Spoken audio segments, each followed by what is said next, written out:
Во 5 основни училишта во општина Кочани за новата учебна година запишани се вкупно 206 првачиња. Тоа е за околу 37% помалку во споредба со лани. Од одделението за јавни дејности евидентирале 147 писмени изјави за деца кои нема да го почнат своето образование овде поради иселување на нивните семејства, и тоа главно во странство. Сериозно намалување на бројот на запишани првачиња се регистрирани на крајот од рокот за пријавување, при што пат е забележан и во училиштата во градот и во населените места во општината. Карактеристичен е примерот со селата Горни Подлог, Долни Подлог и Мојанци, во кои нема ниту едно запишано прваче, иако се работи за населени места што заедно имаат околу 1300 жители.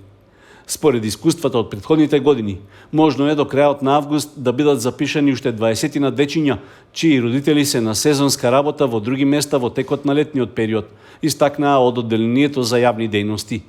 Опаѓање на бројот на ученици кои од септември ќе го почнат своето образование е регистрирано и во општина Виница, каде недостасуваат околу 13% во споредба со учебната година што е при крај.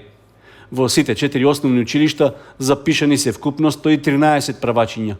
Од нив само во едно во Виница има зголемување за 13 ученици во споредба со лани. Во другите е забележано опаѓање, а типичен пример е училиште во градот каде се запишани 18 првачиња помалку. Слично е и во руралните училишта, при што во Блатец има 3, а во подрачното училиште во село Лаки само едно прваче, информираа од одделението за јавни дејности на општина Виница. Поради намалување на бројот на првачињата, директорите на основните училишта имаат обврска да ги комбинираат паралелките. Постапката ќе се спроведе кон крајот на август, во зависност дали во меѓувреме ќе имат дополнително пријавување нови ученици.